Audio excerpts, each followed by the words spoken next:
So, what are we doing today? Well, you probably guessed we're working on a good old Nintendo 64.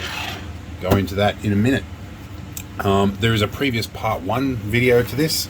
I'll put the link down below in the comments or in the description so that you can follow that up at your leisure. Now, I'm stopping to take a moment here because my good buddy Tinkerman Mick played a bit of a Swiftie on me and left a community post, and so now I've hit more than 1,000 subscribers. Now, most of you that have been with me from the start know that I'm not in this for profit or fame. Tinkerman Mick, on the other hand, disagrees. So yeah, had a little bit of a bet as to how long it would take me to get to 1,000 subs, and you know, I went, 30-40 subs a month, I'm probably not going to hit it for a while. And he went, no, I think you'll hit it tomorrow.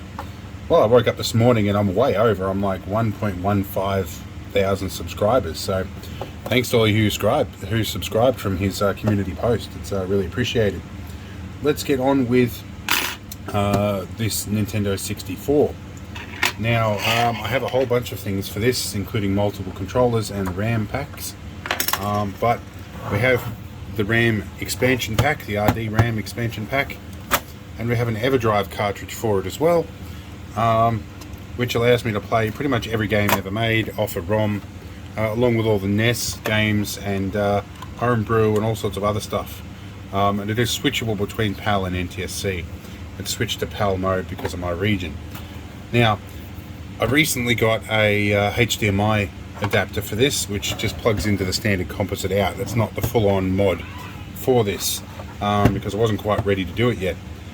Namely because the composite video output on this was a bit funky, and I wasn't quite sure whether the HDMI thing was going to fix the problem or whether I needed to do something more lower level. As it turns out, I did. You'll see in the previous video what the actual image looks like. What I was halfway through doing in the previous episode was recapping this board. In other words, putting new capacitors on it. Now, previously I ran out of capacitors. I bought all the ones of the right values I could from the local electronics store and bought out their stock. So here's some of the old ones I replaced, bar this giant power capacitor for the power supply that wouldn't fit in the box, but that's probably not essential. I've got a whole bunch of electrodes here, mostly the 68 microfarads. When you see UF, that's actually the Greek symbol for micro. It's not a U. So if you're ever looking at that, it actually means microfarads. Now, I've been replacing the surface mount ones, these little guys, with electrodes because they're all I could get locally. And at the moment with COVID lockdowns, getting the surface mount ones is going to take about 6 months. So I've already waited 2 months for these guys. So anyway, we need to get our game bit drivers, which are special drivers for the security bits in this. Again, you will have seen me use these in the previous episode from this bag that's really hard to get open. And these are just a special little driver with designed to fit the actual screws in the bottom. You can replace these with a kit to use standard Phillips head screws. But anyway, I'm going to get all this stripped down and get down to the board. I won't cover in detail how I do that because I've already covered it in the previous video. So let's pop off all the covers and little latches and stuff here, and we will get cracking with this capacitor replacement. Alright, and just like that, we have a naked Nintendo 64 with a lot of loose screwdrivers laying around. Because it's obviously a male one because it unscrews. I'm not going into any further detail about that particular joke. And I just left my heat gun on the table melting my keyboard while I did that little bit. Alright, let's get all this stuff out of the way. So, primarily what we're going to start with are all these 68 microfarad capacitors. We're going to use my heat gun over here, which ironically is about the same model as the one that Tinkerman Mick uses. So yeah, that'll be good. Now, I've taken a photo of this board so that I can keep track of the orientation of all the capacitors, and we'll change our field of view in a minute to a closer up one, and we'll show you some of the steps that I'm going to take. I also apologize if it's a bit noisy in here with the air movement, and my apprentice, we're in lockdown, I have multiple sclerosis, which is heat sensitive, so it's now hit around about 25 degrees Celsius, and this is where I start to cool the room. Otherwise I have some complications with dexterity and concentration and eyesight and walking, and there's a long list of random things that happen. We'll go into that in detail in another video another time. Anyway, let's get our field of view changed and start marking these caps. Alright, we're going to start zoomed out just a little bit, and I'm just going to go in all the 68 microfarad capacitors. I'm going to mark the black side so that I know what their polarity is. Also lets me know which ones and where I need to put these ones. That's a 68, yep. That is a 68. My camera here is kind of shading some of the board, so I'll have to change my lighting around a little bit. Now I've ditched the smaller tip that I'm using for the heat gun and gone to the next size up so that I can drop straight over those guys and just rip them off the board. Alright, let's shuffle our camera angle around again. Alright, I think what we're going to do, we're going to start with these two 68s here. And I've marked them. I'm going to try and find enough length of cable on my heat gun, which has got tangled. Yeah, give me a moment to just untangle it. Alright, heat gun is untangled, and we're getting up to, I think I'm running at about 350 degrees. The idea is I'm a little bit shaky today too because of that MS. I'm just going to sit this over the component and just tap it from side to side every now and then. And when that solder finally softens, it might drop off the board. Remember, I had to heat this one a little bit more. Alright. Just go for a bit. I may have to bump the temperature up a bit. Right, there's a few cuts here. This capacitor's not looking happy with me getting this hot, but we don't really care what happens to them because we've got some spare ones. Just hope I haven't picked the wrong one. And coming off, there we go, it should come off. Alright, this guy here, we're going to do the same with this one. Got to get nice and hot here and give it a tap. Hopefully it'll bust off. I bumped the temperature up to about 380 degrees Celsius. There we go. That popped off the board nicely. And now we'll move on to another one. Let's change our camera angle slightly. Sorry about the chunky moves. I'm sort of improvising with a tripod. Right, give me a few minutes to strip all these off. Now, after you've done this a few times, you do tend to get the feel for the board and how long to hold it on here. So I can find that I'm pretty well right here. I should be able to knock it off any second now. It's a pretty narrow field, and I've got to get just that air gap just nice and close to the board. And I try to be very respectful of other surface mount components that are here. We'll move over here a bit. We'll change our focus to look at these guys, and we'll get this one off. Ultimately, I would like to replace with the same components, but yeah, it's not going to happen with my abilities at the moment, or at least my sources for components. I know RS and Farnell do sell these things, so we'll just keep heating these up. Getting a bit close to some of the other ones here, so I am going to probably wake them up. You can clearly see the through-hole ones that I've put in here in place of these other ones. So we're going to just get them out of the heat path a little bit, just to help a little bit with getting this one off.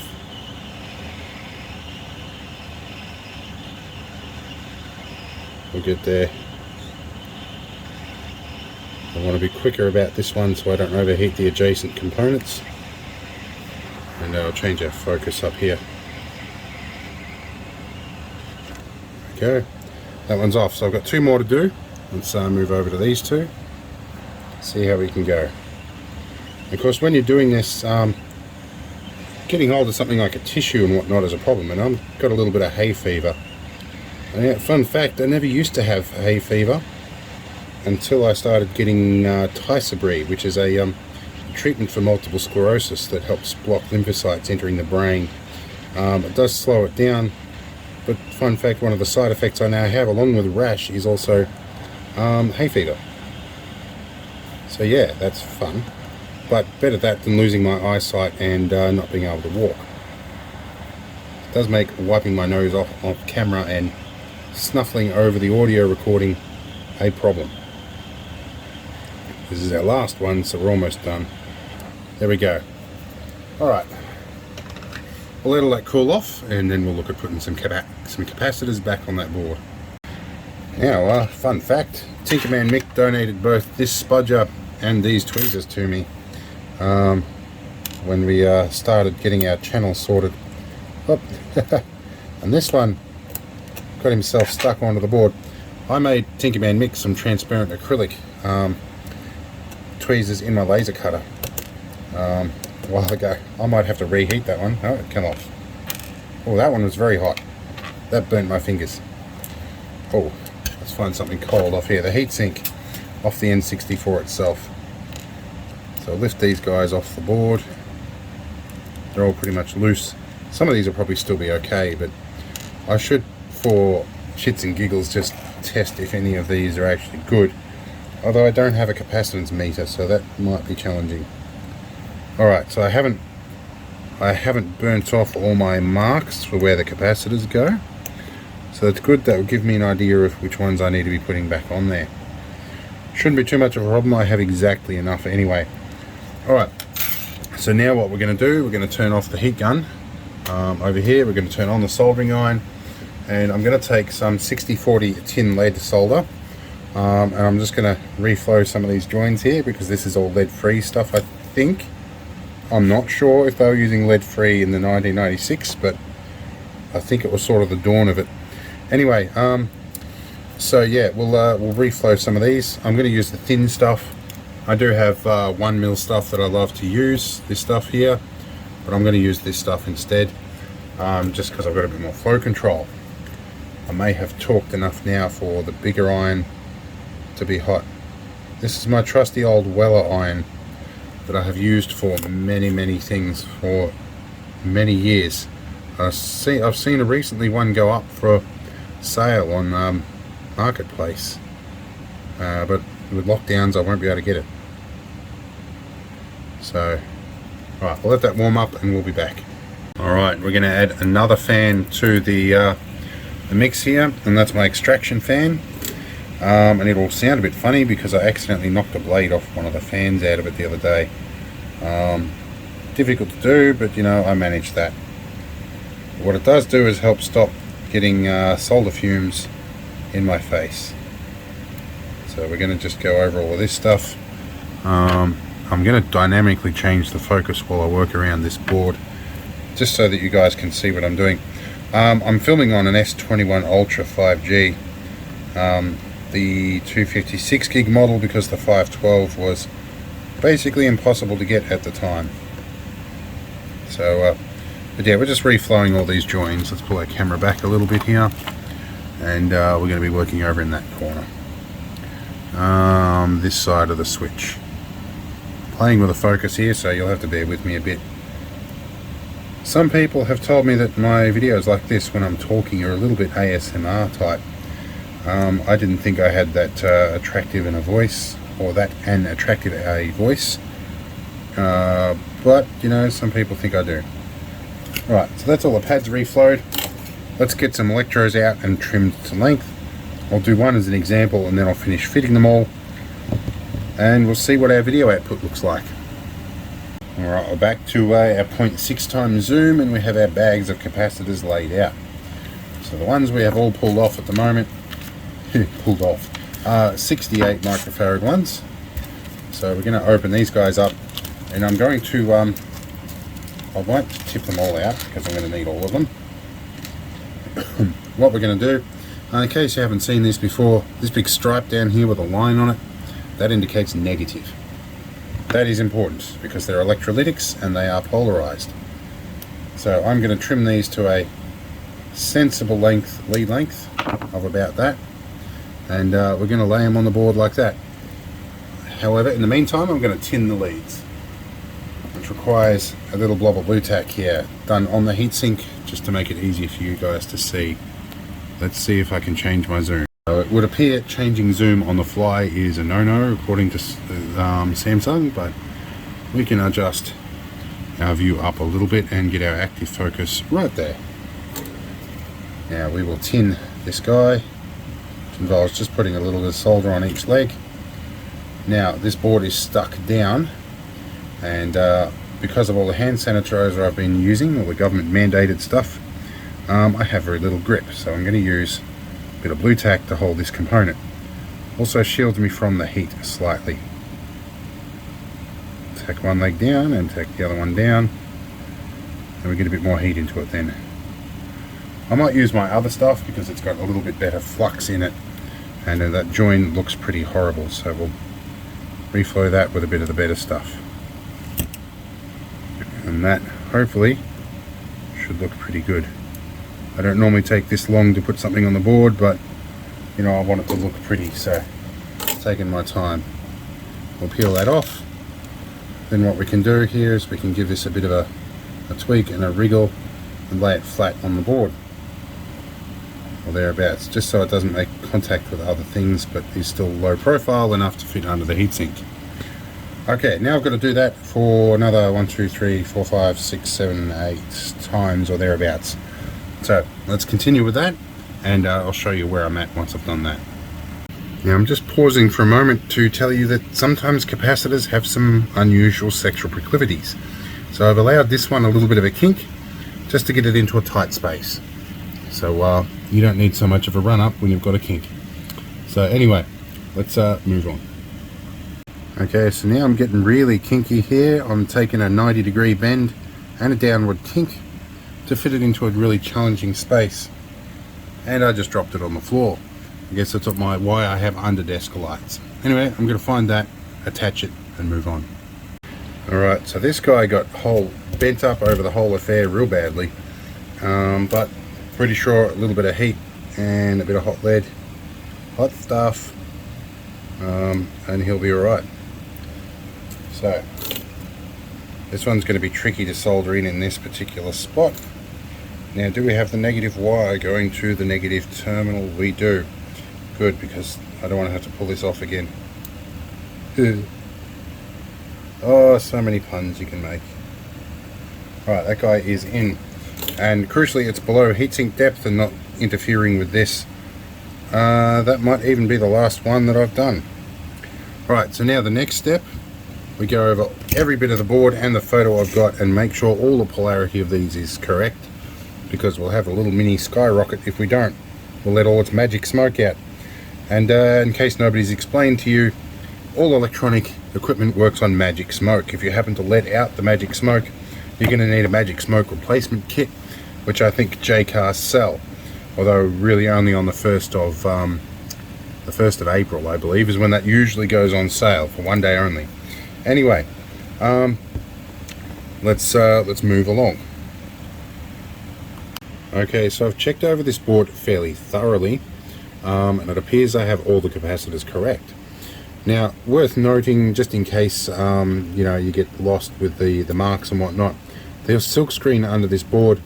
The beveled corners here indicate the positive. The flat side of that silk screen indicates the negative. I mark these things anyway, even though I'm already aware of that, but it's just something, as I'm doing this, I thought it was worth noting. Anyway, it looks like I've done all of these. Now I've got some 10 microfarad 16 volts, which, let's move around here. These two little guys, I've got a couple of them to replace. Although he's only got me one of those, so I guess I'll find which one of these is closest to the composite video output, and we'll go from there. I've also got an 82 microfarad, 270, an 1800, which I think is power supply. So 10 mic, 16 volt. I'm pretty sure this guy right here is this is where your video output is, and your composite video lines all run straight up along this track. Underneath this, which I think is a composite video amplifier chip, I think that's what that is. I'm not an expert and I'm not looking at a schematic, but yeah, I think it runs under this amplifier, and this I think is the feed line into that, and so that will probably be the one that I replace. I should have asked for two.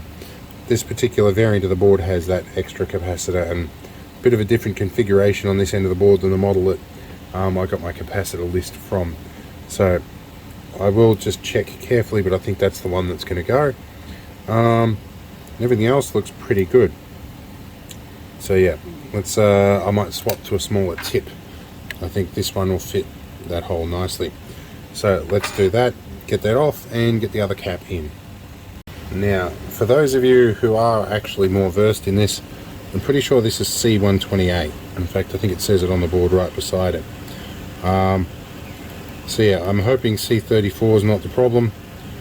But again, with COVID lockdowns and everything, getting supply of these parts is a challenge. What are we, we're up at 380. These ones usually don't take long to come off the board. There's not as much thermal mass in them. There we go. Alright. We will turn on soldering iron now. And we'll tin that. We might as well just keep going with this. Why not? One cut for everything. Provided this iron is still hot. It is. Give it a little bit in here, a little bit in there. And we will grab our 10 mic off, and that was a 10 mic, was it? Let's just make sure. 10 mic, 16 volt, same as what I have over here. Alright, we will leave these legs relatively short, and this one wants to do something different in the bedroom, so we're going to give it a bit of a kink as well. A flat side is negative in that direction. There's a beveled edge in that orientation. Let's just double check. I'm pretty sure it was that side up. All of those things match up. So that means negative is going to go downhill. So we'll give these a bit of a kink. And we will get our piece of solder. Hopefully not drop it all over the board while we're at it. Clean the tip regularly. I have a big ball of stainless steel wool in a little 3D printed holder off the edge of the camera here that I use for this stuff. I'm going to move our camera back a bit, rotate the board, come back a bit, and we'll try and get into C128 again. This time with a different approach. I am going to use, and yes, I could use tweezers, but these tend to slip out, a piece of blue tack on the Tinkerman Mix Spudger. There we go, I can get into that gap. Let's just double check our polarity, and negative is on that side, and my polarity is backwards. Yes, it is. So we will reverse the kink. We'll change our positions. Okay, flip that up, so negative is now uphill. Alright, and I will check my photo before I fire this up, just to make sure that I haven't cocked that up. Let it cool for a moment, and just gently pull the blue tack off. Alright, so that might be all the capacitors that I can do, bar that one. So I may have to get another one of them, see what happens. If that one's gone, then this one probably is, and I'll bet you that will be like horizontal shift or something stupid, and that'll be what my problem is. Alright, so it's about it for capacitors, so let's go and check everything. I have some contact cleaner here. I'm going to try and clean a bit of the flux off with, and let that sit for a few seconds while I find my toothbrush. We'll just give some of these a bit of a scrub off, and just work our way across the board and give it a clean up, and make sure I haven't got any shorted leads in those funny kinky positions. Alright, let's put this back together. Alright, so we've given it a bit of a clean up, we've checked our polarities, we appear to be correct in every case. Now, something that a lot of you guys might not be aware of, and I certainly didn't when I first looked at N64s, which is an admittedly limited set of experience, is that all under here, this pin header actually comes off the board. It's not soldered in. The bottom one is, the top one isn't. And this is the cartridge slot. So it does make cleaning it a lot easier, but 9 times out of 10 there's crud and liquid damage and dust and dirt under here. I lifted this up and give it a good scrub last time. It wasn't too bad. Now it only goes down in one direction, and if it's been an old one that's had a rough life, these little earth contact pads here can actually wear through. And there are, along the edge here, these little spring feet that make contact with it. So what I've done with a couple of these is I've just renewed them with a little bit of solder. I haven't done all of them, I've just done a couple, and that is good for the ground plane. Also notice when we go to put this in that there is a little arrow right here and an arrow on the board. This does not go in the wrong way round, it only goes in one way. Push gently and you'll feel it level out. The screws will do the rest once you assemble everything. It looks like I measured fairly well with that capacitor there. He's got about 1/2 mil of room in there. I want to just check that I can fit that spudger between the two of them, and I can. Alright, so we're doing pretty well. Most of these are all below the heatsink height. I want to make sure that some of the funky bends I did are not generating a short circuit, or will when there's any sort of pressure on top of them. They look pretty good. So these guys are all in pretty well safe locations. It looks a bit manky, but you know, they're the components we could get. So let's see if it goes back together. Alright, we're going handheld here. Halfway through getting the heat shield on, I noticed that this guy here was too close to that, and this guy here laying across the top of the chip was not quite right, so I've had to bring him around in a corner and be very careful not for the this lead here to contact that array of through holes underneath. Anyway, it should go back together. Let's keep assembling. Alright, so this little guy over here, number C13, being too close to this, that was a problem. Goes over the heat sink. There's this little lip here that drops down very close right in here, so I've folded him back. He's still below heatsink height. So we're almost there. We've got the bottom one position. Let's see if we can get our top in without any rocky movement. Alright, that feels much more solid this time. It's not rocking, and the heat sinks are going to make good contact, so that's good. And we have our little clip which goes on here somewhere. I think it goes in that way. It's our little clip. Rightio. Alright, let's keep going. Alright, we're all assembled. Now the leftover capacitors that I have, these are for the power supply. However, it's behaving pretty normally, so we'll plug this in, see what we get out of it, then we might attack that. But you know what, I'll back it in. I will have done all of this, and it will be the one capacitor that I don't have that will be the problem and will have been all along. Anyway, let's plug this in and try for part 2, see if we can get a clean picture. Alright, we're out in the lounge room. I have my file server that is built inside the case of an old Paycom 16 channel DVR. We have our bunch of assorted cables here. We're going to start with our HDMI, although we do have composite and RF as well. I found an old RF modulator that got donated to me years ago. Alright, we'll give ourselves some of that. We'll get our TV firing up. We'll get a HDMI signal lead in here, and we will get power supply in. Okay, do we fire up? Then our blue light does come on. Let me go find the remote. Alright, so we're back to some of the original problem that we had, this flickering stuff.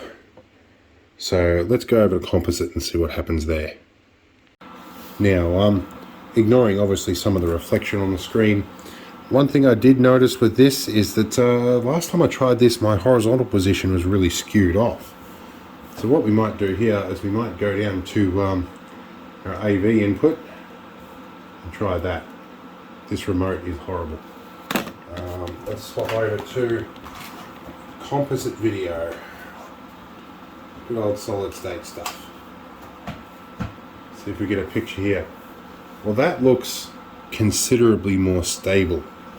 Let's change lenses here. Alright, so I've changed lenses and lighting.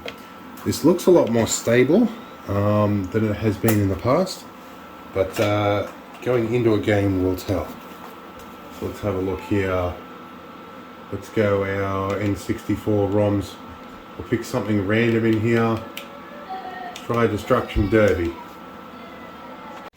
Alright, so our horizontal shift is back again. I think our colour shift is mildly better, but I'll back it in at that one capacitor. Alright, no controller pack, that's fine. We have a controller pack in one of the controllers, but obviously not this one. Alright, so certainly a bit more playable than it was. Yeah, no, we've still got red and blue shifting out of whack. So the problem might be power supply, so let's attack that next. Alright, so now we attack the power supply. Now in the previous video we did look at what voltages this was outputting and did give it a slight adjust. However, as a regular viewer of my videos, a regular subscriber mentioned, Tom George is his name actually, that I should probably look at the ripple. Now I don't have the equipment to look at DC ripple in this. I could, as he suggested, use my multimeter on AC to have a look at it. But either way, I think the result is going to be the same, that I'm going to need to open this up and replace the capacitor anyway if it's a bit wonky. But I can see that that would potentially cause some synchronization issues with the different color channels. So we're going to pop this open again, and one thing I am going to do is find the big power capacitor, because I just only had it plugged in. I always worry that I'm going to break that. And oh, we have a visitor. That's what that knocking sound was. So we will tend to the big power capacitor here. Actually, I'll go and talk to my visitor. By the time I'm back, this guy should be discharged, because I've got a good bleed resistor in these. Alright, so a couple of hours have passed since the last cut. As is usually the case, I started working on this at about 8 o'clock this morning. It's about 4:30 in the afternoon. Lockdown days, stuff keeps happening. There's always something happening that it needs doing. So what are we up to now? So we've got my 1800 mic capacitor. That's going to replace this guy up the back, which you can't see. So this one's the one we're going to do next. So yeah, we're going to try and extract that off the board and see what we can do. Okay, so I just had another interruption. We had a dog invade one of the neighbour's dogs. We're not sure which one. Now, to get this capacitor off, I'm going to stick a blob of blue tack on. I'm going to flip it over, and I'm going to heat these two leads and pull it out of the board. And I'm going to make sure I mark which one is negative. While I wait for the soldering iron to heat up. Where has my Sharpie gone? Right over here. So we can see that is clearly negative on this side. Alright, and that is a plus. Got my perimeter beam. It is. But it's our guest of a dog. Alright, I'll be back once the iron is hot. Alright, so we've got everything positioned. I have the blue tack stuck to the desk as well. I've got our polarity marked. Is our iron hot? It is, but it's a little oxidized. Or it might not be quite hot enough yet. I have also missed out on my last two meals, and I'm starting to get shaky as a result, so I may abandon this video for a little bit and come back. Yeah, iron is definitely not hot enough yet. We'll be back in a few minutes. Alright, so as it turns out, the really nice friendly dog that invaded the house just then actually belongs to some neighbours that actually threatened to kill my wife and child. And that turned into a court case. So that was a bit of awkwardness for a bit there. Alright, now we should be able to heat this up and lift it off the board. We have a capacitor removed. Alright, now I'm going to get the desoldering tool and suck out those holes. Now, when sucking out holes, I like to add a little bit more solder in here first. Got the extraction fan running, and this is our mechanical desoldering tool that I should really, there's our little owl pellet of solder there. I should really stick this down a little bit more. Will certainly help with it. our other one going in here, and we'll go, and if we're lucky we've got 2 open through holes. Awesome sauce. Okay, get rid of our lead out of here. Cool. And I need to increase my blood sugar briefly. Wait till I find some glucose jelly beans. Alright, in that little cut I've got some jelly beans.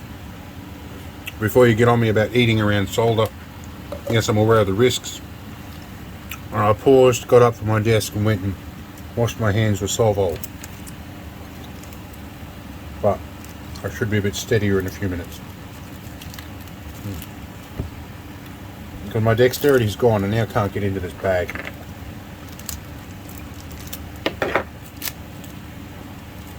Some of these videos take an inordinate amount of time to produce, even though fundamentally they're short.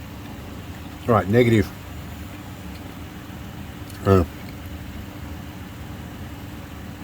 I'll finish my mouthful.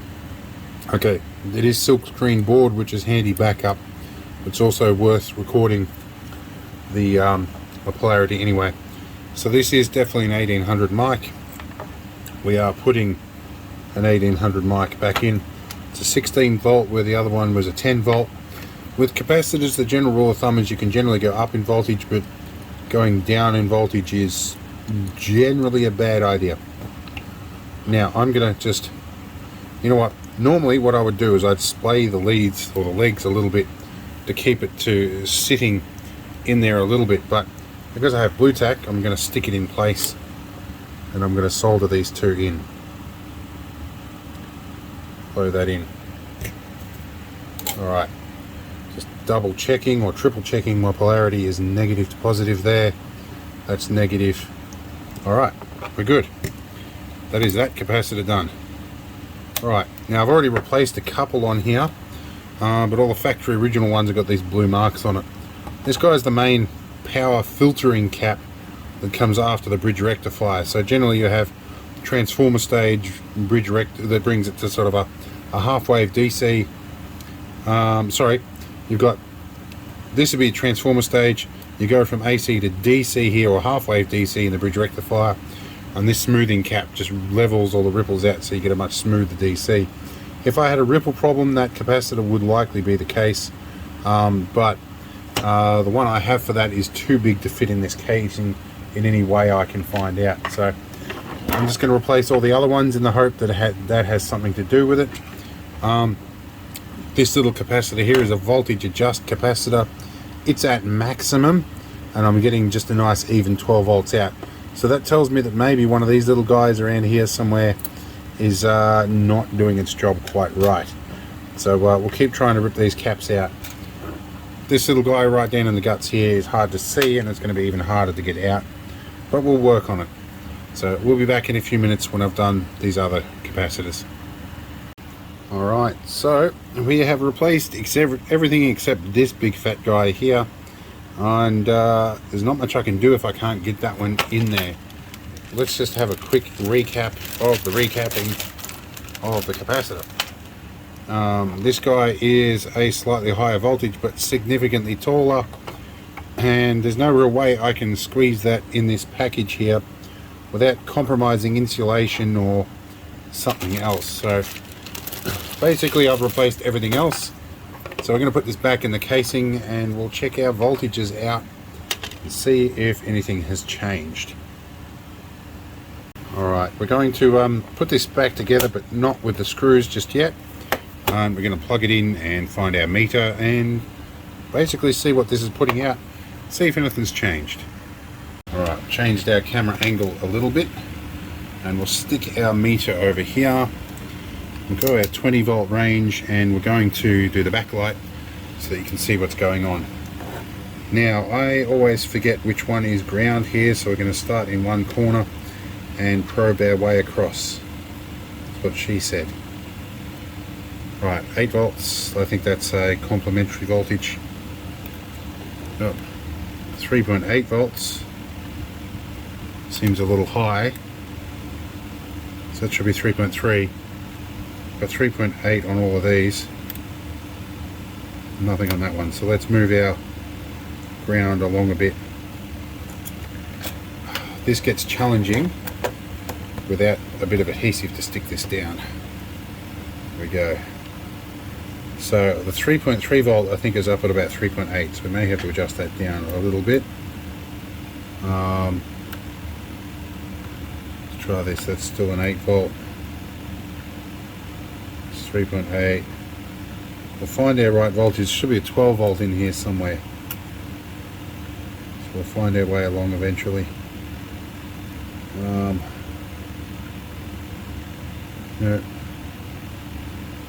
11.96, so that's obviously the 12 volt line. We're pretty well solid there. 3.8, 3.8. So I'm going to guess that 12 volt line probably gets regulated down a little bit.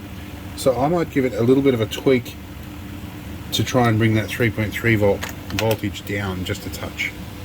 Alright, safety first, it is unplugged. Alright, now we need to separate this clamshell in such a way that we can access the adjustment. Right, and stick this down with a couple of big fat blobs of blue tack. It is worth noting that the mains connector on this can be unclipped very easily. Now I have an insulated high voltage screwdriver here, so that's our pot there. So we can go down, we're at maximum. Let's dial it back a touch.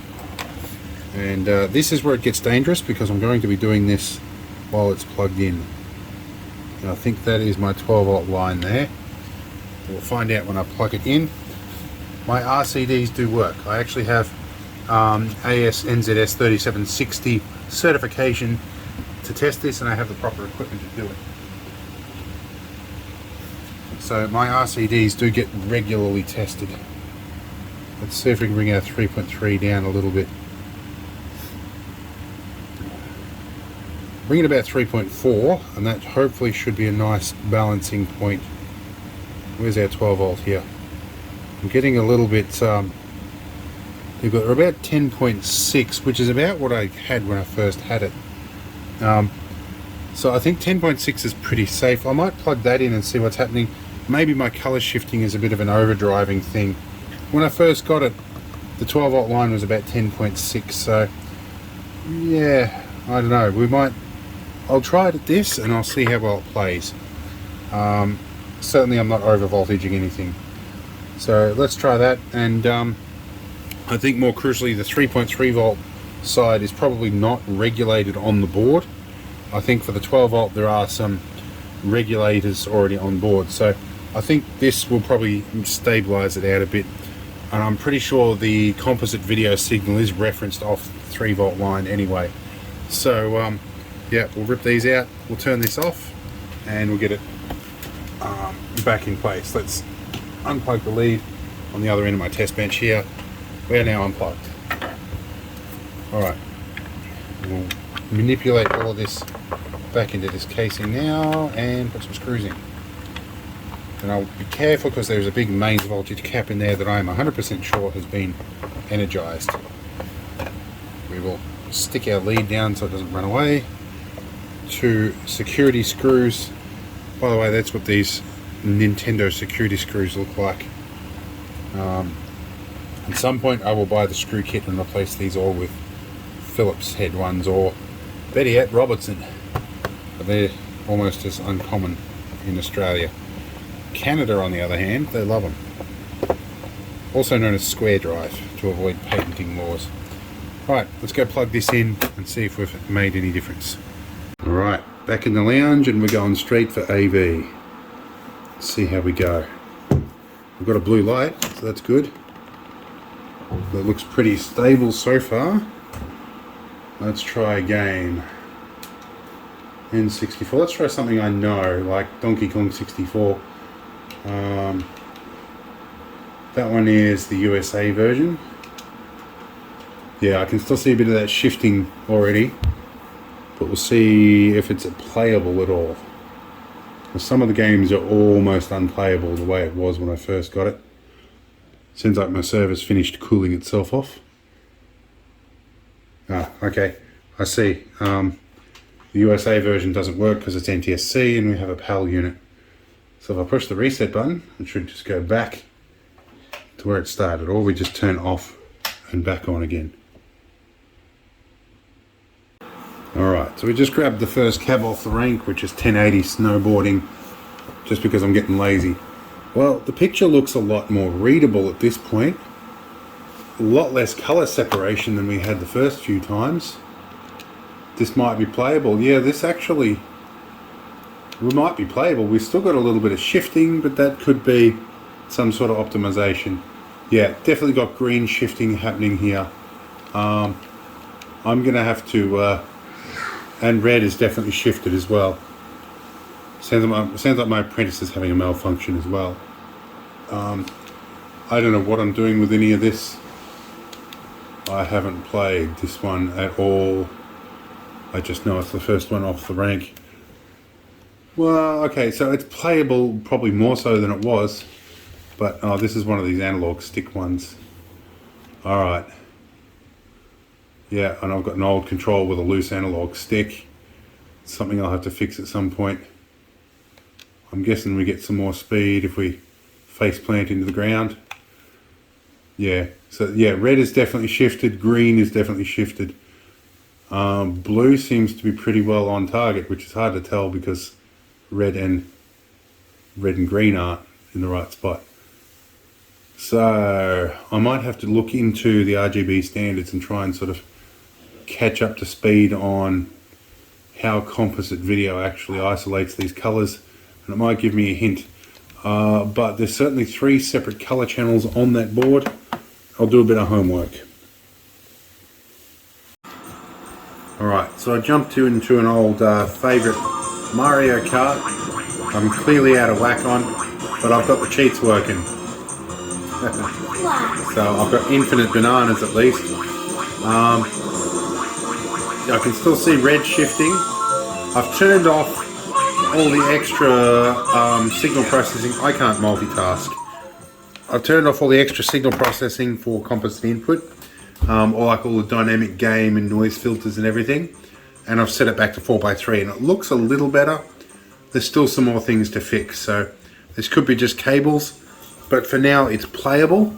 So this is probably going to turn into part 3 when I figure out what else is wrong with this.